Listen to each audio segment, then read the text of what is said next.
Hello नमस्कार दोस्तों, स्वागत है आप सभी का आईटीआई की कमलेश विश्वकर्मा यूट्यूब चैनल पे। तो फ्रेंड्स, मैं इंस्ट्रक्टर कमलेश विश्वकर्मा यहाँ पर आज मैं वर्कशॉप कैलकुलेशन एंड साइंस का सभी ट्रेड के लिए वेरी मोस्ट इंपॉर्टेंट क्वेश्चन आपको बताऊंगा, जो कि आईटीआई फर्स्ट ईयर सेकेंडरी के लिए वेरी मोस्ट इंपॉर्टेंट क्वेश्चन है। और ऐसे ही आपके एग्जाम में क्वेश्चन पूछ रहा है, तो अगर आपके एग्जाम में ऐसे क्वेश्चन आए तो आप लोग इसे फटाफट सॉल्व कर लीजिएगा और आपको पूरे मार्क्स मिल जाएंगे। तो जितने भी छात्र वीडियो देख रहे हैं, पहले आप लोग इस वीडियो को लाइक करिए और इस वीडियो को अपने दोस्तों के पास शेयर भी जरूर कीजिए, क्योंकि आपको डेली शाम 8 बजे आईटीआई की डेली क्लास मिलती है। चाहे आपका कोई भी ट्रेड हो, ट्रेड थ्योरी, वर्कशॉप के क्वेश्चन एंड साइंस और एम्प्लॉयबिलिटी स्किल और ट्रेड थ्योरी, सभी का यहाँ पर आपको क्लास चला जाता है। तो आप लोग अभी हमारे चैनल से जुड़ जाइए। सब्सक्राइब नहीं किए हुए हैं तो आप लोग सब्सक्राइब भी कर ले। आपको नीचे एक लाल बटन दिख रहा है सब्सक्राइब वाला, उसको दबाना है और बेल आइकन को ऑल पे प्रेस करना है। तो भाई वीडियो को स्टार्ट करते हैं। तो फ्रेंड्स, यहाँ पर देख पा रहे हैं, आपका फर्स्ट क्वेश्चन दिया गया है, सदिश राशियां वे राशियां होती हैं जो के गुण रखती हैं। और देखिए यहाँ पर एनसीईआरटी के एग्जाम में पूछा भी है। तो यहाँ पर सदिश राशियां वे राशियां होती हैं जो के गुण रखती है। तो आपकी ऑप्शन ए है परिणाम, दूसरा है दिशा, और सी है ए और बी दोनों, और डी है इनमें से कोई नहीं। तो फ्रेंड्स, आप लोग इसका फटाफट आंसर मारिए। तो यहाँ पर जितने भी छात्र वीडियो देख रहे हैं, ITI first year second year exam देने वाले हैं, तो आप लोग इसका फटाफट आंसर मार दीजिए। तो यहाँ पर जितने भी छात्र राइट आंसर मारे हैं, बहुत सी मारे, फटाफट मारिए। तो यहाँ पर जितने भी छात्र यहाँ पर सी ऑप्शन मारे हैं, ए और बी दोनों बिल्कुल राइट आंसर है। यानी सदिश राशियाँ वे राशियाँ होती हैं जो परिणाम और दिशा के गुण रखती है, बिल्कुल राइट आंसर है। अब फ्रेंड्स, यहाँ पर आपका दूसरा नंबर क्वेश्चन निकल के आता है आपके सामने, जो कि वेरी मोस्ट इंपॉर्टेंट है। एक मशीन में निर्गम शक्ति पावर आउटपुट हमेशा देय शक्ति पावर इनपुट से कम होती है। तो आपकी ऑप्शन ए है बल के कारण, बी है शक्ति के कारण, और सी है घर्षण के कारण, और डी है मशीन के कारण। तो फ्रेंड्स, आप लोग इसका फटाफट आंसर मारिए। तो यहाँ पर जितने भी छात्र मारे हैं, बिल्कुल राइट आंसर सी। जितने भी छात्र यहाँ पर सी ऑप्शन मारे हैं घर्षण के कारण, बिल्कुल राइट आंसर सी है। अब फ्रेंड्स, यहाँ पर आपका तीसरा नंबर क्वेश्चन निकल के आता है, उष्मा की इकाई होती है। तो फ्रेंड्स, इसका ऑप्शन नहीं है, तो आप लोग पढ़ते हैं वर्कशॉप कैलकुलेशन एंड साइंस, तो आप लोग इसका आंसर फटाफट लिखिए। उष्मा की इकाई क्या होती है, उष्मा की यूनिट क्या होती है। और देखिए एनसीईआरटी के एग्जाम में पूछा भी है। तो यहाँ पर जितने भी छात्र बताए हैं, उष्मा की इकाई क्या होती है, कैलोरी होती है। तो यहाँ पर जितने भी छात्र बताए हैं कैलोरी होती है, बिल्कुल राइट आंसर। उष्मा की इकाई कैलोरी होती है, बिल्कुल राइट आंसर। अब फ्रेंड्स, यहाँ पर आपका 4 नंबर क्वेश्चन दिया गया है, कार्य का एसआई इकाई क्या होती है। और ये भी देखिए एनसीईआरटी के एग्जाम में पूछा है। तो फ्रेंड्स, आपको कार्य का मात्रक, कार्य का यूनिट, कार्य का एसआई इकाई क्या है, वही आपको बताना है। तो आप लोग इसका फटाफट, आपके माइंड में इसका आंसर आ रहा है तो आप लोग फटाफट लिखिए इसका कमेंट बॉक्स में जवाब। तो यहाँ पर जितने भी छात्र बताएं कार्य का मात्रक, कार्य का इकाई, कार्य का यूनिट, तो बिल्कुल राइट आंसर। जितने भी छात्र यहाँ पर जूल मारे हैं, जूल बताए हैं, बिल्कुल राइट आंसर है। अब फ्रेंड्स, यहाँ पर आपका 5 नंबर क्वेश्चन निकल के आता है, विद्युत ऊर्जा की वाणिज्य इकाई होती है। तो फ्रेंड्स, यहाँ पर विद्युत ऊर्जा की वाणिज्य यूनिट पूछ रहा है, तो आप लोग कंफ्यूज हो रहे होंगे। तो फ्रेंड्स, यहाँ पर विद्युत ऊर्जा की इकाई क्या है, वही आपको बताना है। तो आप लोग इसका फटाफट आंसर बताइए। देखिए एनसीईआरटी एग्जाम पूछा है।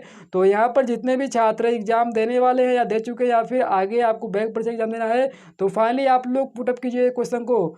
तो यहाँ पर जितने भी छात्र 5वें क्वेश्चन का बताए हैं, KWH किलो वाट हावर, बिल्कुल राइट आंसर है।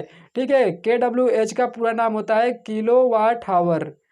ठीक है। अब यहाँ पर आपका 6 नंबर क्वेश्चन निकल के आता है, जो कि आपके ऑप्शन भी इसमें दिए गए हैं। तो यहाँ पर देखिए, आउटपुट से इनपुट के अनुपात को कहा जाता है। तो यहाँ पर आपकी ऑप्शन ए है बल, बी है शक्ति, सी है दक्षता, और डी है भार। तो फ्रेंड्स, आप लोग फटाफट आंसर मारिए। आउटपुट से इनपुट के अनुपात को क्या कहते हैं, वही आपको बताना है। आपकी ऑप्शन है बल, शक्ति, दक्षता, भार। तो यहाँ पर जितने भी छात्र फटाफट आंसर मार रहे हैं, फटाफट मारिए। तो फ्रेंड्स, यहाँ पर जितने भी छात्र आंसर मारे हैं सी दक्षता पर, बिल्कुल राइट आंसर है। अब फ्रेंड्स, यहाँ पर आपका 7 नंबर क्वेश्चन दिया गया है, किसी आधार पर टीके भार को उठाने के लिए प्रयोग किया जाता है। तो आपकी ऑप्शन ए है लीवर, बी है स्क्रू जैक, और सी है पुली, और डी है गियर। तो किसी आधार पर टिके भार को उठाने के लिए किसका प्रयोग करते हैं, वही आपको बताना है। तो आप लोग इसका फटाफट आंसर मारिए। तो जितने भी छात्र यहाँ पर आंसर मारे हैं, बिल्कुल सही मारे हैं। यहाँ पर स्क्रू जैक का प्रयोग करते हैं, बिल्कुल राइट आंसर है। अब फ्रेंड्स, यहाँ पर आपका 8 नंबर क्वेश्चन दिया गया है, निम्न में से कौन सी विद्युत राशि नहीं है। यहाँ पर विद्युत राशि नहीं है पूछ रहा है, तो आपके ऑप्शन ए है वोल्टेज, बी है दूरी, और सी है विद्युत धारा, और डी है शक्ति। तो फ्रेंड्स आपके सामने ऑप्शन दिख रहा है और आंसर भी दिख रहा है, तो आप लोग फटाफट आंसर मारिए, आपके सामने ही दिख रहा है। तो यहाँ पर जितने भी छात्र हैं 8वें क्वेश्चन का मारे हैं बी ऑप्शन दूरी। ठीक है, यहाँ पर विद्युत राशि का यहाँ पर नहीं है दूरी, बी ऑप्शन जितने भी छात्र हैं हमारे दूरी को बिल्कुल राइट आंसर है। अब फ्रेंड्स यहाँ पर आपका 9 नंबर क्वेश्चन दिया गया है, ओम मीटर का उपयोग किसके मापन में होता है। तो आपके ऑप्शन ए है विद्युत धारा, बी है प्रतिरोध, सी है विभवांतर, डी है ये सभी। तो यहाँ पर ओम मीटर का जो प्रयोग होता है वो यहाँ पर किसको मापने के लिए किया था, आप लोग फटाफट यहाँ पर आंसर मारिए। तो फ्रेंड्स यहाँ पर जितने भी छात्र हैं यहाँ पर ओम मीटर का उपयोग किसके मापन के द्वारा होता है, तो यहाँ पर आप लोग फटाफट आंसर मारिए। तो यहाँ पर देखिए जो आपका ओम मीटर लगा होता है वो यहाँ पर प्रतिरोध मापने के लिए किया था, रेजिस्टेंस। ठीक है, बी ऑप्शन जितने छात्र हमारे बिल्कुल राइट आंसर हमारे हैं बी। अब फ्रेंड्स यहाँ पर आपका 10 नंबर क्वेश्चन दिया गया है, एक साधारण विद्युत परिपथ में विद्युत धारा के प्रभाव का क्रम होगा। तो यहाँ पर आपकी option load switch battery, B है लोड बैटरी स्विच, और बैटरी स्विच लोड, और डी है स्विच लोड बैटरी। तो यहाँ पर आपका एक साधारण विद्युत परिपथ में विद्युत धारा के प्रभाव का क्रम क्या होगा ये आपको बताना है। तो यहाँ पर आप लोग इसका फटाफट आंसर मारिए। तो यहाँ पर जितने भी छात्र यहाँ पर सी ऑप्शन मारे हैं बैटरी स्विच लोड, बिल्कुल राइट आंसर है। अब फ्रेंड्स यहाँ पर आपका 11 नंबर क्वेश्चन दिया गया है, पहिया और धुर्री उदाहरण है। तो आपकी ऑप्शन ए है उत्तोलक के, और बी है पुल्ली के, सी है तिरछे तल के, और डी है साधारण मशीन के। तो यहाँ पर जितने भी छात्र वीडियो देख रहे हैं आप लोग 11वें क्वेश्चन का फटाफट आंसर मारिए, very very most important question है। तो यहाँ पर जितने भी छात्र आंसर मारे हैं डी साधारण मशीन के, बिल्कुल राइट आंसर डी। जितने भी छात्र डी मारे हैं बिल्कुल राइट आंसर मारे हैं। अब यहाँ पर फ्रेंड्स आपका 12 नंबर क्वेश्चन दिया गया है, स्वस्थ मनुष्य के शरीर का तापमान कितने डिग्री सेंटीग्रेड होता है। तो यहाँ पर स्वस्थ मनुष्य के शरीर का तापमान टेम्परेचर कितने डिग्री सेंटीग्रेड होता है वही आपको बताना है। तो आपके ऑप्शन ए है 0, बी है 37, सी है 80, और डी है 98.4। तो आपके सामने ही दिख रहा है, फटाफट मारिए, यहाँ पर सेंटीग्रेड बताना है, ठीक है, ऑन सेल्सियस में। तो यहाँ पर जितने भी छात्र वीडियो देख रहे हैं फटाफट आंसर मारिए, क्योंकि ये आप लोग जानते हैं और ये आपको जानना जरूरी है। तो यहाँ पर देखिए जितने भी छात्र 12वें क्वेश्चन का बी ऑप्शन मारे हैं 37 ऑन सेल्सियस, बिल्कुल राइट आंसर है। अब फ्रेंड्स यहाँ पर आपका 13 नंबर क्वेश्चन निकल के आता है आपके सामने, ऐसा यंत्र जिसकी सहायता से कम बल लगाकर कम समय में अधिक कार्य किया जा सके, ऐसे यंत्र को कहा जाता है। तो आपके ऑप्शन ए है चिमटा, बी है मशीन, और सी है साधारण टुकड़ा, और डी है लोकल। तो यहाँ फ्रेंड्स आपकी ऑप्शन जो बी है, जितने भी छात्र बी मारे हैं मशीन, बिल्कुल राइट आंसर है। ठीक है, अब यहाँ फ्रेंड्स आपका 14 नंबर क्वेश्चन दिया गया है, एक त्रिभुज के आंतरिक कोणों का योग कितना होता है। तो यहाँ पर आपके ऑप्शन ए है 90, बी है 180, सी है 360, और डी है 270। तो यहाँ पर एक त्रिभुज के आंतरिक कोणों का योग पूछ रहा है। तो यहाँ पर आप लोग इसका फटाफट आंसर मार दीजिए पहले। तो फ्रेंड्स यहाँ पर जितने भी छात्र यहाँ पर बी मारे हैं बिल्कुल राइट आंसर मारे हैं, ठीक है, 180 अंश होता है।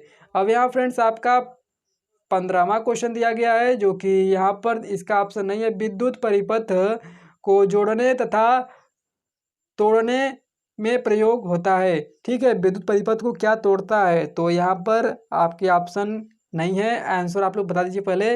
तो यहाँ पर आपका जो 15वें क्वेश्चन का आंसर निकल के आता है स्विच। ठीक है, स्विच विद्युत के परिपथ को जोड़ने तथा तोड़ने का काम करता है। अब यहाँ फ्रेंड्स आपका 16 नंबर क्वेश्चन दिया गया है, फ्यूज का द्रव्यमांक होता है। तो आपके ऑप्शन ए है कम, बी है अधिक, सी है मध्यम, और डी है इनमें से कोई नहीं। तो यहाँ पर जितने भी छात्र कम मारे हैं बिल्कुल राइट आंसर मारे हैं, कम होगा। अब फ्रेंड्स यहाँ पर आपका 17 नंबर क्वेश्चन दिया गया है, तैरने वाली वस्तुओं के आधार पर बने हाइड्रोमीटर का नाम बताओ। तो आपके ऑप्शन है घनत्व, बी है आपेक्षिक घनत्व, और सी है निमंजक हाइड्रोमीटर, और डी है लैक्टोमीटर। तो फ्रेंड्स यहाँ पर जितने भी छात्र हैं सी ऑप्शन मारे निमंजक हाइड्रोमीटर को, बिल्कुल राइट आंसर है। फ्रेंड्स यहाँ पर 18 नंबर क्वेश्चन दिया गया है, एमकेएस प्रणाली में घनत्व की इकाई होती है। तो आपके ऑप्शन ए है ग्राम प्रति घन सेंटीमीटर, बी है किलोग्राम घन प्रति मीटर, और सी है ग्राम प्रति घन मीटर, और डी है किलोग्राम प्रति घन सेंटीमीटर। तो यहाँ पर आपके आंसर हैं बी, जितने भी छात्र यहाँ पर बी मारे हैं किलोग्राम प्रति घन मीटर, बिल्कुल राइट आंसर है। और फ्रेंड्स यहाँ पर 19 नंबर क्वेश्चन दिया गया जो जो कि वेरी मोस्ट इंपॉर्टेंट है, किसी तरल द्वारा किसी वस्तु पर डाला गया बल जो वस्तु को उठाए रखने का प्रयत्न करता है उसे कहा जाता है। तो आपकी ऑप्शन ए है इलेक्ट्रोमीटर, बी है उछाल बल और सी है उत्प्लावकता और डी है उछाल केंद्र। तो यहाँ पर आपका सी ऑप्शन उत्प्लावकता बिल्कुल राइट आंसर है। और फ्रेंड्स यहाँ पर आज के लास्ट क्वेश्चन है, आप लोग इसे फटाफट पढ़ लीजिए। और जो भी छात्र चैनल पर नए हैं अभी तक सब्सक्राइब नहीं किए हुए हैं तो आप लोग सब्सक्राइब कर लीजिए, क्योंकि डेली क्लास मिलती है। तो यहाँ पर पारे का जमाव बिंदु कितना होता है? तो आपकी ऑप्शन ए है 39 डिग्री सेल्सियस और बी है 39 डिग्री सेल्सियस और सी है 49 डिग्री सेल्सियस और है आपका डी 59 डिग्री सेल्सियस। तो यहाँ पर आपका जो आंसर है, जितने भी छात्र यहाँ पर देख रहे हैं वीडियो, तो आपका इसका आंसर 49 डिग्री सेल्सियस होगा।